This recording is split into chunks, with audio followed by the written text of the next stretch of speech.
Okay, good day, everyone. This is lecture 3 on physics 2. The topic for lecture 3 is electric field. Okay, so under this topic, we have the following coverage. We have the discussion on electric field, the definition of electric field, the description of electric field lines. Next is the a definition or differentiation between source and test charge. The computation of how do we quantify the magnitude of an electric field. Then I will be presenting to you several problems on computing the electric field for a point charge, the electric dipole, and two examples for the electric dipole. Okay, so let's start with the electric field. The concept or the idea of the electric field is or was introduced by Michael Faraday. Um, what Michael Faraday did as in order to define what an electric field is to answer the problem how one particular point charge could influence other charges within given vicinity. So what Michael Faraday did is that um, is basically patterned it to the idea of the gravitational field, considering that in gravity, gravity is a type of force wherein there you need not to have basically a contact between the source of the force and the recipient of the force. Just like between, for example, the Earth and the Moon, the Earth does not have literally any hands that holds the Moon in orbit, making the Moon revolve around around the Earth. So in the same manner, a point charge, for example, the proton, for example, a positively charged proton, how is it that since the proton does not have literally any hands, how could it send its influence by influence to, for example, an electron outside its out near it, so that it could attract it, or for example another proton, how could it influence it by repulsing it? So the idea is that these forces that we're talking about, the electric force, these are non-contact forces. So the main question here is how is it that one source of a force be able to send his force or its force to the recipient of the force without having any contact. So the idea of having to send that form of influence is by the idea of the field concept.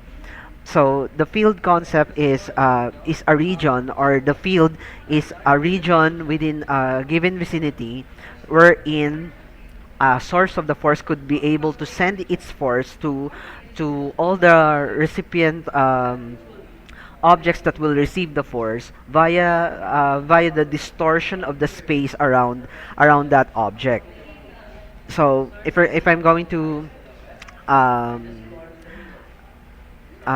illustrate that, so try to imagine, for example, that you have say a handkerchief, just like, for example, the square or the rectangle of this region of this slide.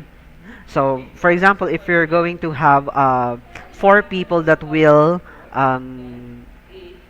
pull on each of the corner of the handkerchief, or of the handkerchief, so that the plane of the handkerchief um, would be flat.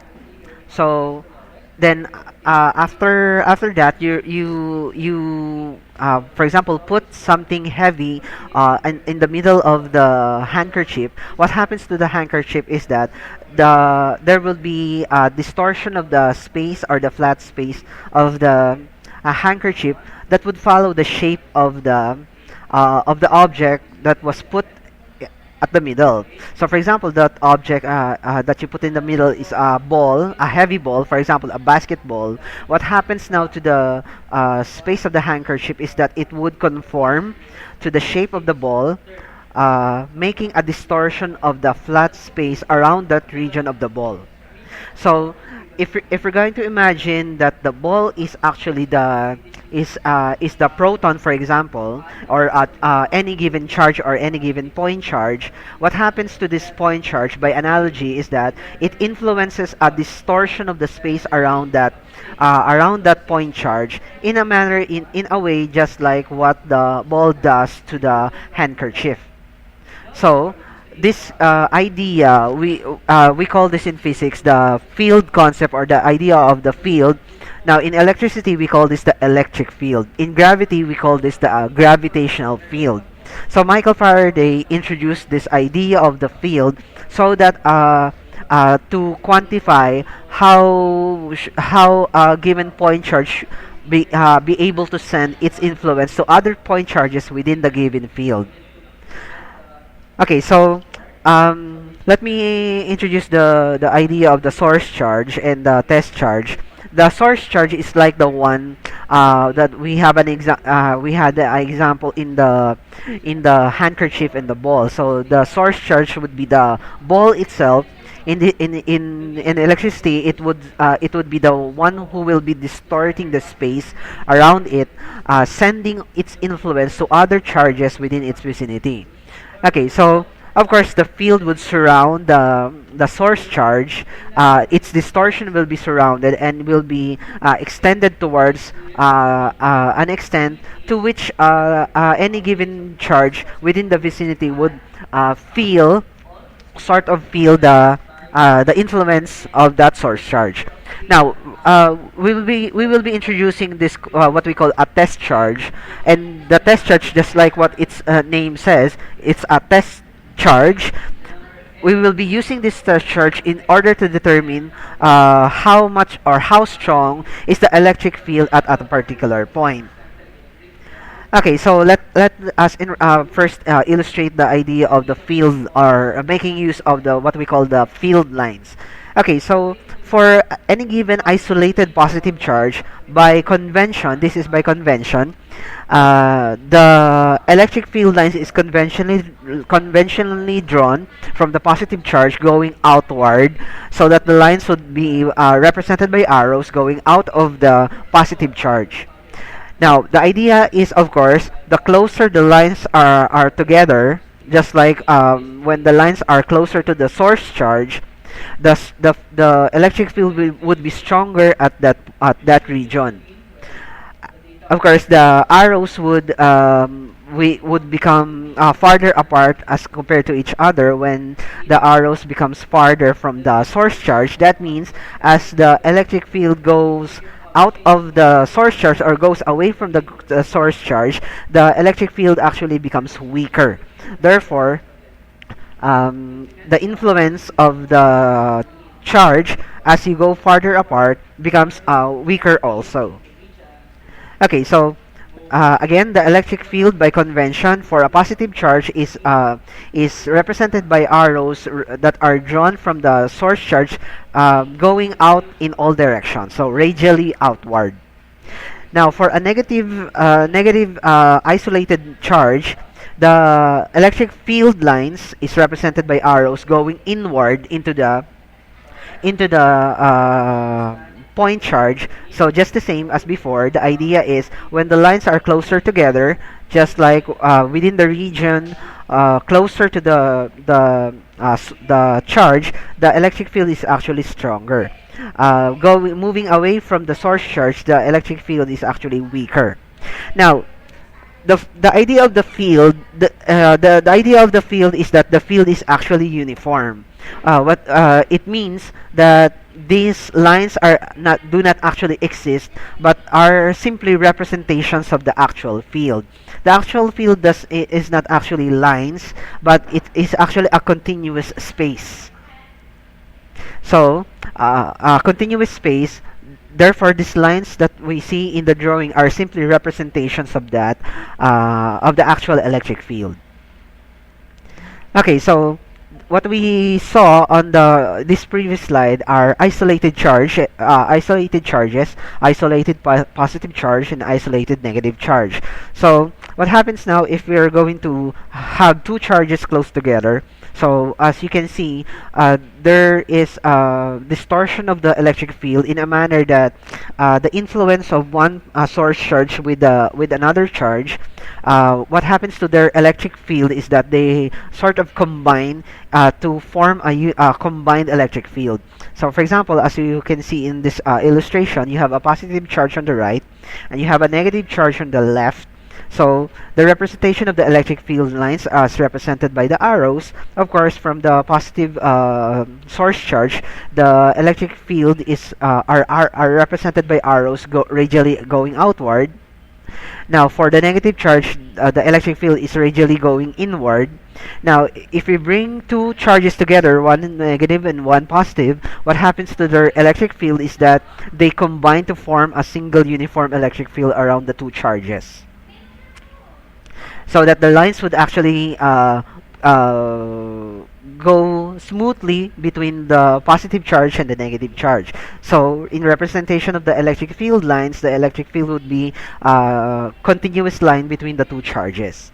Of course, still, the idea, if the electric field lines or the lines are closer together, that means that the electric field, the actual electric field in between the two charges would actually be stronger. As the lines are drawn farther apart, the electric field is actually weaker at those points. So for example, in these points, the electric field at these points are weaker as compared to the electric field in between the two charges, wherein the two charges are closest together. Now, in the left illustration, we have two charges of opposite signs. On the right side, we have two charges of negative of similar signs. Of course, as we know, by rule of Coulomb's law, that by interaction, uh, opposite charges would attract and similar charges would repel. So what happens now to the electric field is that the actual attraction is actually represented by a continuous field line, wherein on the other hand, a repulsive force is represented by electric field lines that do not actually combine together. So as we can see in this illustration, there is actually a void or a space that would exist between the two charges that are of similar signs. And as we can see in this illustration, the electric field lines do not actually combine together. So that means in terms of forces, they would actually be pushing against each other. Okay, so a source charge is of course the one who establishes the is the charge that establishes the electric field around the given region, while the test charge is the one who experiences that influence from the source charge. Okay, so let's have several examples of a source charge and a test charge, and let's see the direction of the influences of the in terms of forces and in terms of the established electric field at a given location of the test charge. Okay, so for the first example, we have a positive charge. As we have presented a while ago, for a positive test charge or a positive charge, a source charge, the direction of the electric field is radially outward. Now, of course, if you have a test charge that we will be using in order to test the strength of the electric field and the strength of the electric force at its location, we need first to establish the direction of the electric field and the electric force. Now, of course, we know now that for a positive source charge, the direction of the electric field for a positive source charge is radially outward in all directions. So that means at the location of the test charge, the direction of the electric field is actually towards this direction, going to the right, as represented by the arrow, the purple arrow. Now, in terms of electric force, of course, this the source charge is positive and the test charge is also positive. That means the type of interaction that would happen in between the two is a repulsive force. Therefore, the source charge will be pushing against the test charge towards the direction of the electric field.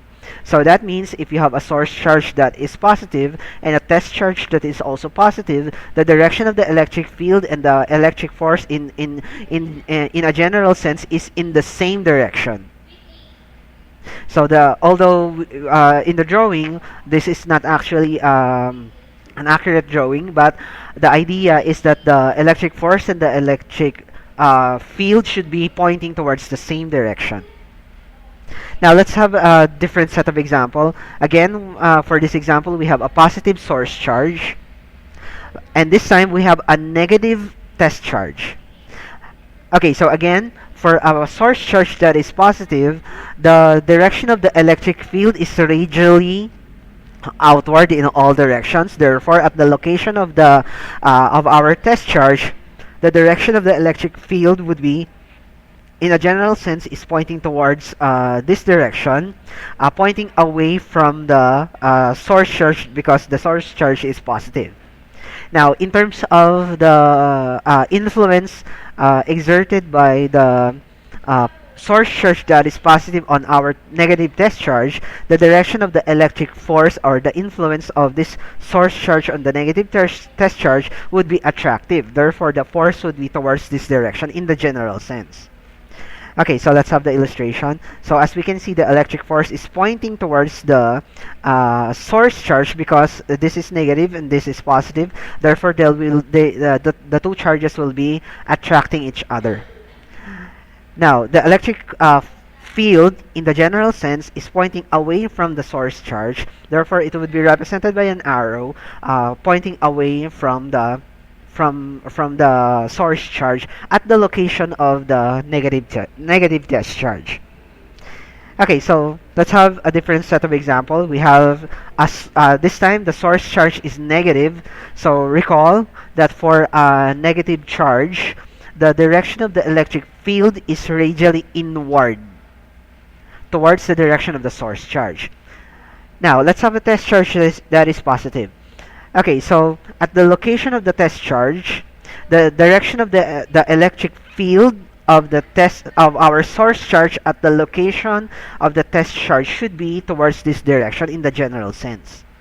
Since the idea is that the electric field of a negative charge is radially inward in all directions. So at the location of the test charge, the direction of the electric field should be towards this direction. Okay, so since our source charge is negative and our test charge is positive, the tendency for these two is for them to attract. Therefore, in a general sense, the direction of the electric force in between them should be in this direction also. Now, let us see the arrow. Okay, so although it is presented here that the arrows for the electric field and the electric force are not actually pointing towards the same direction, but they are pointing to the left direction in the general sense, representing that the electric field at the location of the test charge should be pointing towards this direction, since the source charge is negative, and in the general sense, the arrow for the electric force would be also pointing towards the left, since the source charge is negative and the test charge is positive. So therefore, the representation of the electric force arrow should be pointing towards the left direction in the general sense also. Okay, so last example, we have the source charge as negative and the test charge as negative also. Okay, so again, the electric field for a negative source charge is radially inward in all directions. Therefore, at the location of the test charge, the direction of the electric field at this location should be towards this direction. And since this is negative and this is negative, the type of interaction that would happen between these two is repulsive. Therefore, this source charge would be pushing the test charge away from it. So in the general sense, the direction of the electric force would be towards this direction. Okay, so let's see the arrows. So as we can see, the electric force is pointing towards the right direction, pointing away from the source charge, since the source charge would be pushing the test charge, the negative test charge, away from it, and the electric field will be pointing towards the source charge that is negative. Okay, so the idea here is that it is not always that the electric field and the electric force is in the same direction. The general sense of the direction of the electric field and the electric force is depends on the sign of the source charge, so whether the source charge is positive or negative, and the type of interaction that would happen is dependent on the sign of the test charge, so whether the two charges would attract or would repel. Okay, so next in our discussion is the magnitude, is to quantify the magnitude of the electric field. So how do we quantify the amount of the electric field? This idea of quantifying the amount of the electric field is actually important, since we have presented before that as you go, or if you try to locate a given point, as you go away from a given source, the strength of the electric field actually becomes weaker. So as you in the opposite sense, if you go closer to the source charge, the electric field is actually becomes stronger. So therefore, you have a problem on quantification of quantifying how much is the strength of that electric field for every given point, for any given point. Okay, so to quantify the amount of the electric field, we make use of this formula. Okay, so this is E is equal to F sub E over Q. Actually, this is not quite accurate. This is actually E is equal to F sub E over Q sub O. Okay, so perhaps I could edit this one.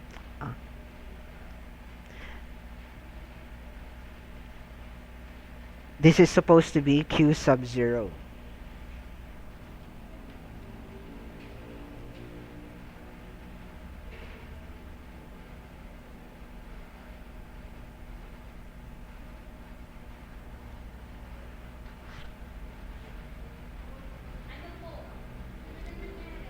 Okay, so anyway, I couldn't be able to edit this symbol, but this is supposed to be Q sub O. Okay, so why is it that we symbolize this as Q sub O? In general convention, we usually represent the test charge as sub-zero, or a charge with a zero, to differentiate it from any source charges. Okay, so having said that, the quantification of the electric field is actually the electric force that exists between the source charge and the test charge per unit test charge.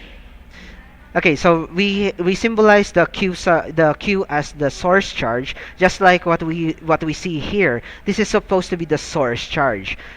This is in the numerator, and this is the test charge. This is in the denominator. So therefore, this Q is different from this one. This is supposed to be Q sub O. This is the test charge. This is the source charge.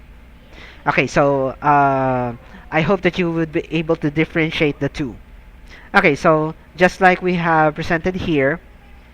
Okay, so again, the quantification of the electric field is the measure of how much how much force that exists between the source charge and the test charge, divided by a per unit test charge basis. Okay, so this E here represents the magnitude of the strength of the electric field, equals the force that exists between the test charge and the source charge, divided by the test charge. Now, I'll be showing you the derivation later. How did we arrive with this form of the formula of the electric field? We have two forms of the quantifying the magnitude of the electric field. One is this form, force over test charge, and the other one is of this form, KQ over R square. Okay, so we have the following representation of the symbols. We have E as the electric field. The unit of the electric field is the unit of the force per unit charge. So that is Newton per Coulomb. Electric force is of course in newtons, and Q sub O here is the test charge. This is the test charge in coulombs. R is the distance between the test charge and the source charge in meters, and of course K is the electric constant or the proportionality constant that I have presented to you during the discussion on Coulomb's law. Okay, so I'll be giving you the sample problems. I'll be ending this slide. Okay, so again, the measure of the electric field is the measure of the force per unit test charge basis. So the per unit test charge basis is of course division by the force divided by charge, and the charge that we're going to use to divide the electric force is the test charge. Okay, so this is the derivation. How did we arrive with this form of the electric field with this one? This is the one that I have presented to you in the slide. Okay, so as you can see here. Okay, so here's the derivation. Remember that the force here could be represented by Coulomb's law. Given any 2-point charges, Q as the source charge and Q sub O as the test charge, separated by a distance r, the electric field strength of the source charge Q at the location of Q sub O is given by E is equal to F over Q sub O. F could be represented as Coulomb's law, Q sub O over R square, divided by Q sub O. Of course, Q sub O cancels out here. So what is left in your derivation is actually Q over R square. So what does this mean? This means that you can compute for the strength of the electric field for any given source charge at any given location, even without the presence of the test charge at that location. So that means for any given source charge, if you want to compute the strength of the electric field at any given location, you could actually make use of this form of the formula. What you just need in the formula is the amount of the given source charge divided by the square of the distance away from which you want to compute for the strength of the electric field, even without the presence of the test charge at that location. So that's the use of this formula, of the form of this formula. But of course, the idea of this formula is that when you have the presence of the test charge at that given location, and you can compute for the amount of the force to be experienced by the test charge at that location. Okay, so let's have examples for the electric field concept. Okay, so sample problem number 1. What is the magnitude of the electric field? Electric field 0.2 meters from a point charge Q, which has a charge of 4 nanocoulombs. NC here is nanocoulombs. Okay, so what is asked here, based on the given, is the electric field given a source charge Q 4 nanocoulombs. We want to compute the strength of the electric field 2 meters away. Okay, so computing for that, may make use of the second form of the formula. We have E is equal to Q over R square. Okay, so remember K is the electric constant, which has the value 9 times 10 to the 9 Newton meter square per Coulomb square, times the magnitude of the given source charge, that is 4 nanocoulombs, so 4 to the negative 9 coulombs, divided by the square of the distance. The distance from which we want to compute the strength of the electric field, which is given in the problem 2 meters. Okay, so I expect that you will be verifying this in your own calculators. The expected answer would be 9 Newton per coulomb. Okay, so problem number 1 is quite easy. This is actually a problem with direct substitution only and direct computation. So no derivations that are needed. Okay, so let's have example number 2. Okay, so what is the magnitude of the electric field point given the force 14.2 to the 3 newtons on a point charge Q sub O equal to 3 nanocoulombs. So what is given in problem number 2 is you are given the force to be experienced by a given test charge Q sub O, given the charge of the test charge as 3 nanocoulombs. So given the force and given the test charge, we will be using the first form of the formula for the electric field. So E equals force over Q sub O. Okay, so 14.2 to the 3 newtons over the magnitude of the test charge Q sub O. Okay, so let me edit this one. This is actually not squared. This is simply Q sub O. Okay, so I'll be sending you the edited form of the file later as we finish the lecture presentation. Okay, so um, let us compute for this one.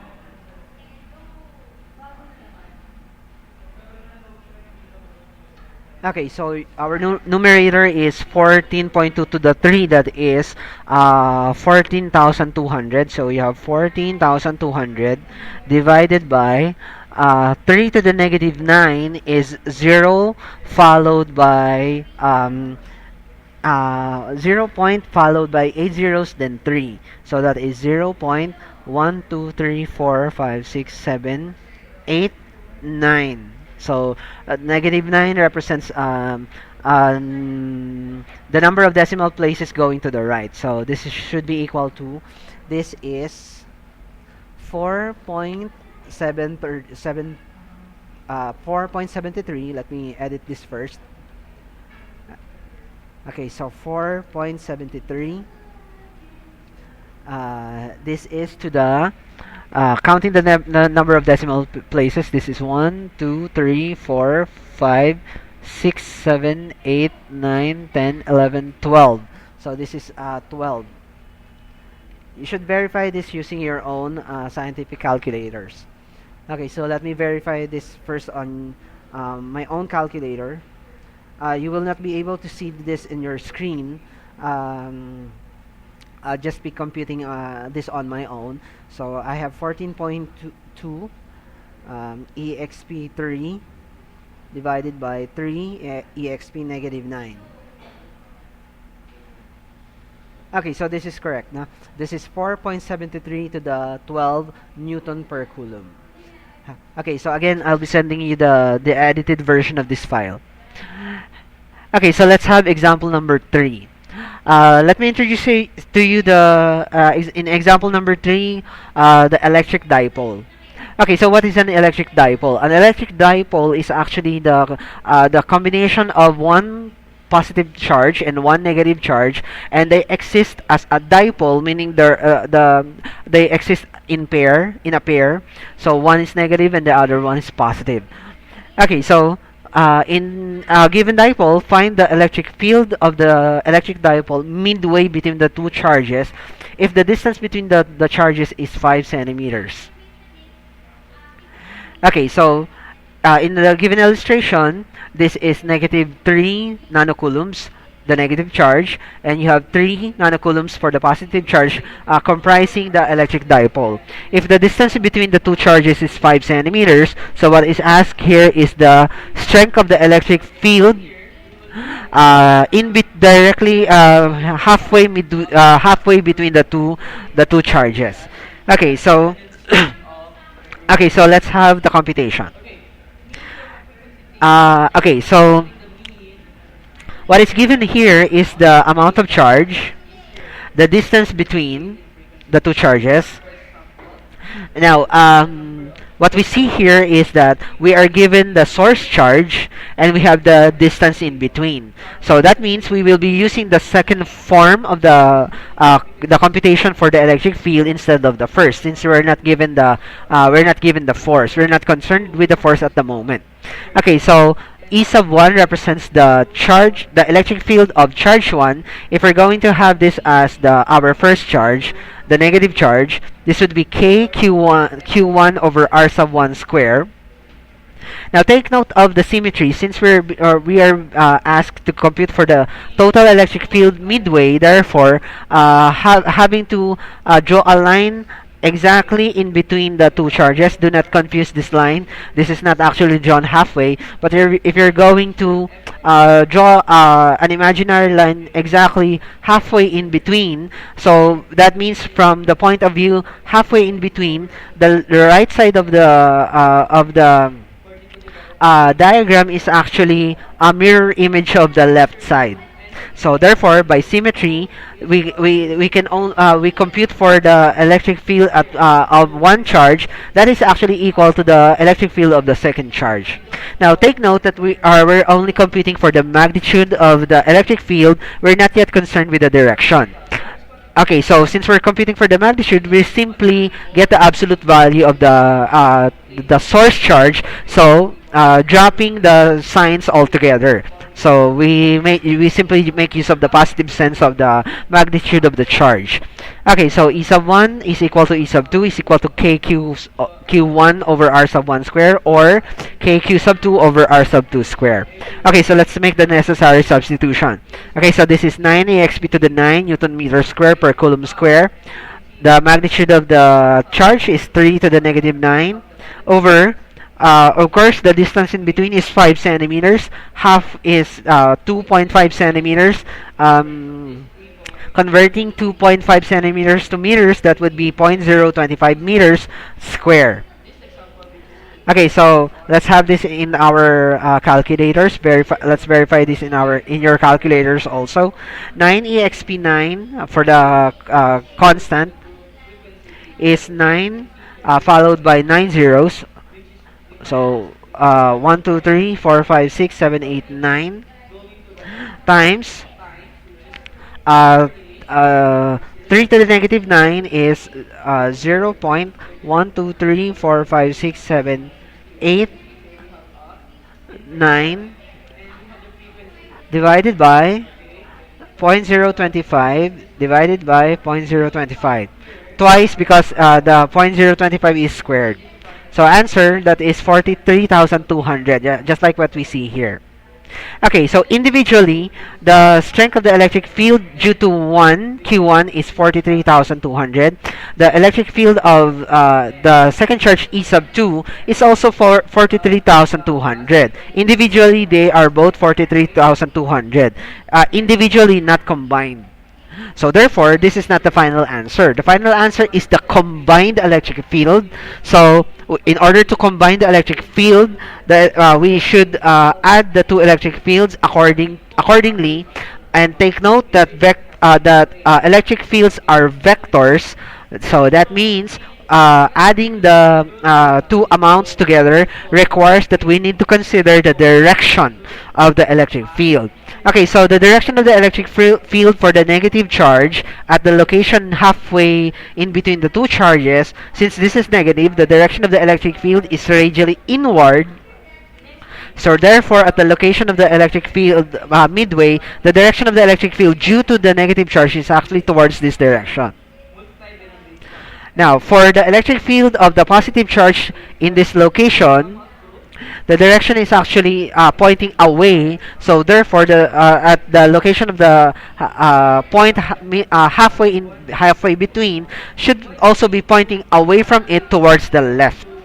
So therefore, the total electric field then would be the sum E sub 1 plus E sub 2, which is simply twice the individual values of the electric field. So 43,200 times 2 gives you 86,400 Newton per coulomb, and is directed towards the negative x-axis. Okay, so let's try to illustrate that using using an example. Okay, so this is the actual given problem. Find the electric field of the electric dipole midway between the two charges if the distance between them is 5 centimeters. So let's try to illustrate that. So as we can see here, if we're going to draw this, so as you can see, let me try that again. I'll be drawing this head to tail.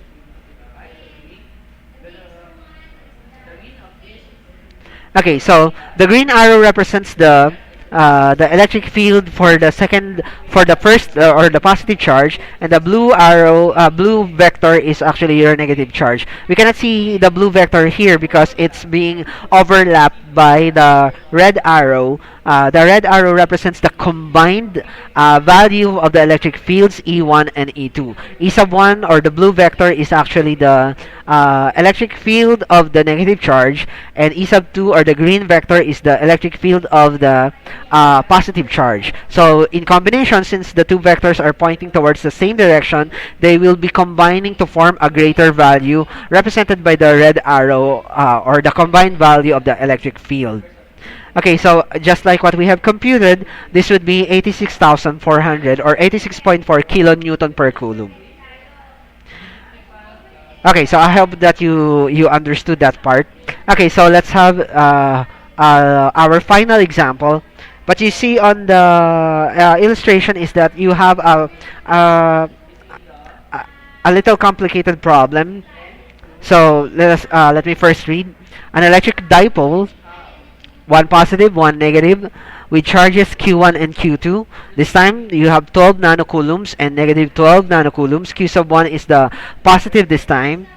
Q sub 2 is the negative this time. This is negative 12 nanocoulombs. This is positive 12 nanocoulombs. And they are placed 10 centimeters apart. So 10 centimeters, this is 6 centimeters, this is 4 centimeters. This would comprise 10 centimeters.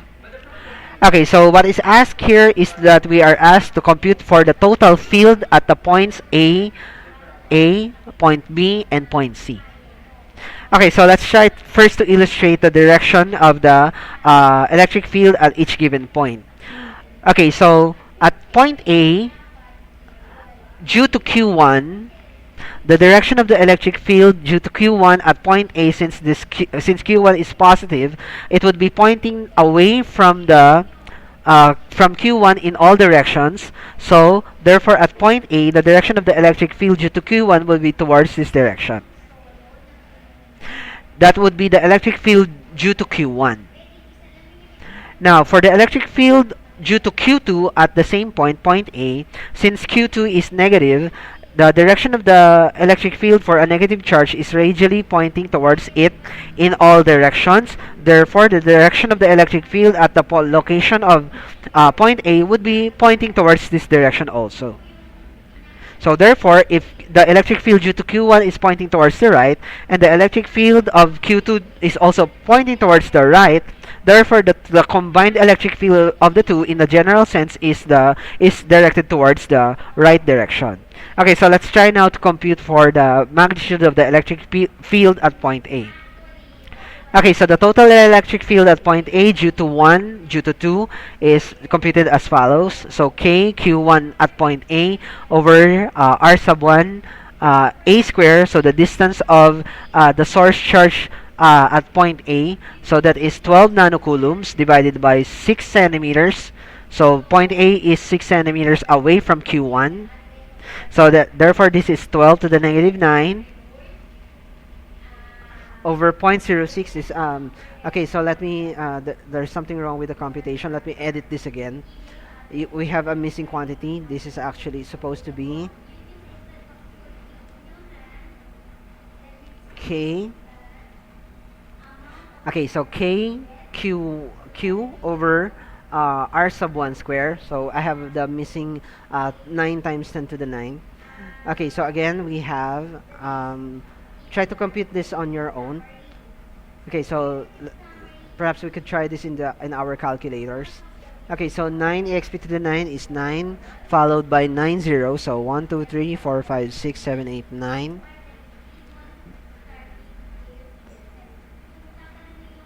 Three.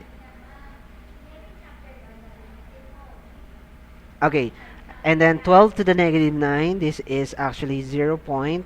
So times 0 point 1, 2, 3, 4, 5, 6, 7, 1, 2, 8, 9. Okay, so divided by 0.06 divided by 0.06 again. Okay, so the answer is actually 3 or 30,000. So this is 30,000. Okay, so let me edit this first. This is actually 30,000. 1, 2, 3. Newton per coulomb directed towards the positive x.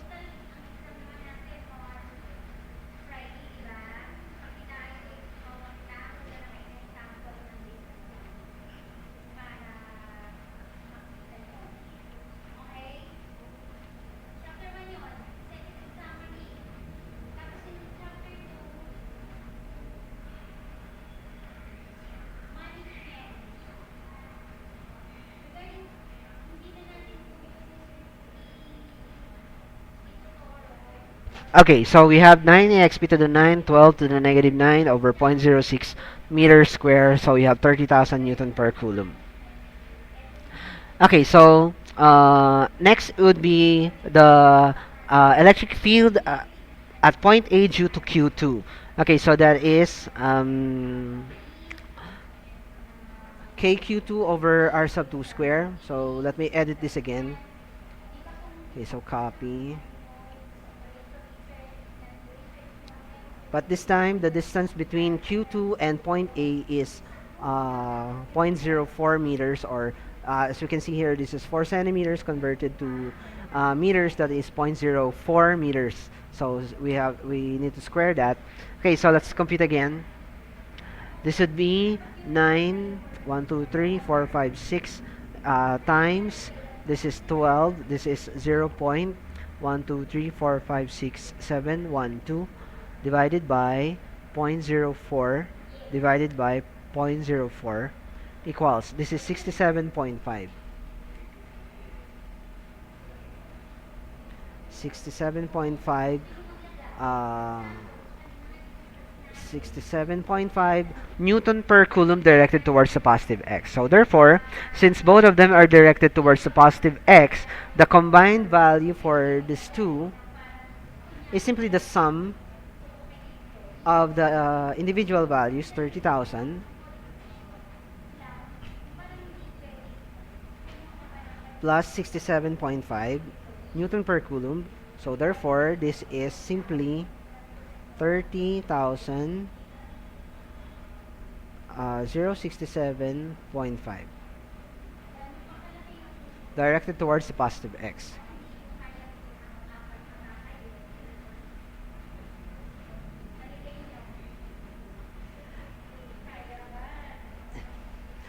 Okay, so next would be for the total electric field at point B.